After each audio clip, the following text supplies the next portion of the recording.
Lembaga Penelitian dan Pengabdian kepada Masyarakat (LPPM) Unut menyelenggarakan fokus group discussion, panduan reviewer, panduan laporan pertanggungjawaban keuangan kegiatan penelitian dan pengabdian kepada masyarakat, panduan kekayaan intelektual, dan peraturan rektor tentang kekayaan intelektual Universitas Udayana, Jumat 24 Februari 2023 di HOMM Saranamam Baturiti, Tabanan.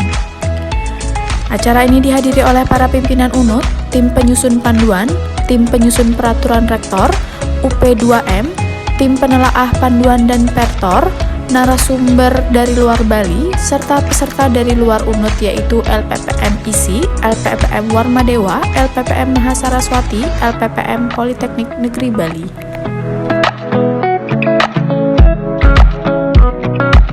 Jadi tujuannya adalah kami dari Lembaga Penelitian dan Pengabdian Masyarakat ingin menyediakan panduan-panduan atau dasar-dasar atau aturan yang nanti bisa digunakan oleh LPPM untuk mengeksekusi kegiatan-kegiatan yang terkait dengan penelitian dan pengabdian. Jadi panduan-panduan itu nanti akan kita gunakan untuk mendasari kalau kita mengeksekusi kegiatan-kegiatan. Misalkan ada panduan tentang reviewer, di mana panduan itu menceritakan bagaimana reviewer nanti bekerja sesuai dengan panduan yang ada. Dan panduan mengenai monep, kita juga membuat monep supaya menjadi pemonep ada guidance-nya untuk melakukan monep apa saja yang harus dikerjakan, harus ditanyakan. Kemudian yang terpenting juga adalah mengenai panduan pertanggungjawaban keuangan. Ini yang sangat penting saya kira, karena beberapa peneliti dan pengabdi juga kita kasih panduan supaya di dalam pembuatan pertanggungjawaban keuangan pengabdian ada dasarnya. Dan kita juga membuat panduan mengenai pengelolaan KI. Karena selama ini kita sudah melakukan sebenarnya, tapi kita dasari sekarang panduan bagaimana mengelola kekayaan intelektual.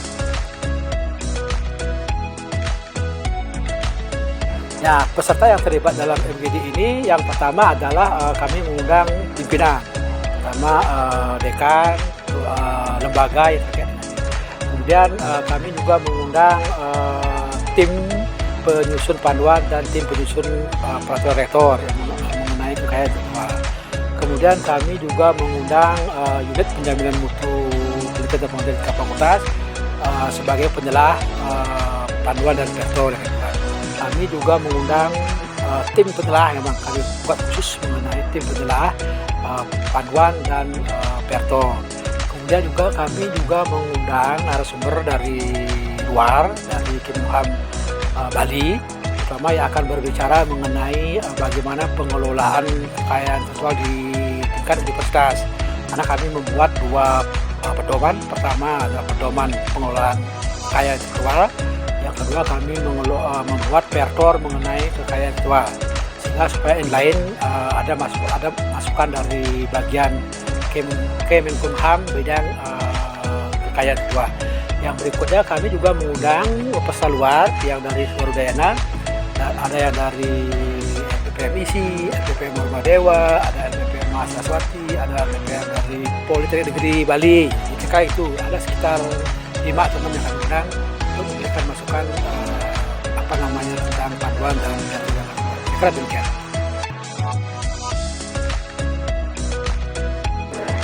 Baik, terima kasih. Ada beberapa hal kenapa kita tahun ini menyusun panduan terkait dengan reviewer ya. Yang pertama, dasar hukum terkait dengan penetapan reviewer, metode penilaian, dan juga nanti pada akhirnya pengumuman dari hasil pemenangan. Yang kedua, terkait dengan reviewer itu sendiri, syarat-syarat sebagai reviewer, etika sebagai reviewer, dan juga kompetensi sebagai reviewer. Yang berikutnya penting juga adalah terkait dengan metode penilaian, bobot penilaian dari proposal yang akan dinilai oleh seorang reviewer, dan yang terakhir tentu bagaimana alur dan flowchart dari mekanisme review proposal yang dilakukan secara online lewat AMISU maupun pemaparan proposal pada tahap pemaparan. Mungkin itu poin-poin penting yang akan dibahas pada pertemuan hari ini. Terima kasih. bahan apa saja yang bisa dipakai untuk pelaksanaan penelitian dan pengabdian, dan bagaimana tata cara pelaporannya, kemudian bukti-buktinya, bagaimana melampirkannya, ya, kemudian selain itu juga bagaimana tentang POB-nya, di peneliti dan pengabdi mengetahui atas hal tersebut. Saya memperkenalkan diri saya Alexander Palti. Saat ini bertugas selaku Kepala Divisi Pelayanan Hukum dan HAM Kanwil Bali. Baru 1 bulan saya bertugas di Bali tahun 2023 Januari ini. Mungkin itu nama saya.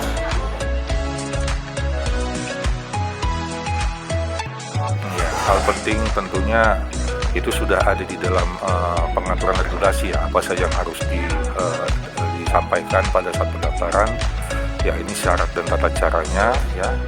Juga deskripsi yang harus dilengkapi dalam hal permohonan hasil penelitiannya, dan tentunya itu nanti akan dilakukan diteliti lagi oleh pemeriksa pemeriksa KI-nya, sebab KI ini kan bersifat universal dan itu membutuhkan waktu yang tidak cepat juga, sebab harus kita cek juga tidak hanya di Indonesia tapi juga secara universal.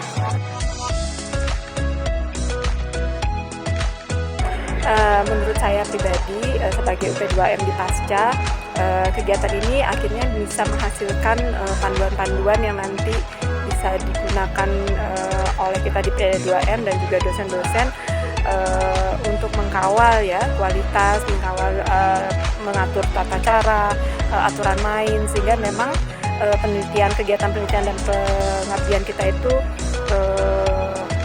bisa dijamin kualitasnya ya, dan sesuai dengan aturan main anggaran keuangan. Harapan saya memang ke depan panduan-panduan yang lebih detail ini bisa memandu kita sehingga bisa meningkatkan kualitas dan juga kredibilitas penelitian dan pengabdian. Ya, baik, tentu saja sangat penting adanya panduan yang mengatur dan mengikat hasil-hasil penelitian yang dilakukan oleh peneliti UNUD, terutama ketika adanya luaran kekayaan intelektual ya, sehingga jika kekayaan intelektual tersebut berimplikasi ke aspek ekonomi sehingga bisa diatur kontribusi kita ke universitas dan juga ke inventor selaku penghasil dari luaran tersebut. Jadi ini sangat bermanfaat sekali untuk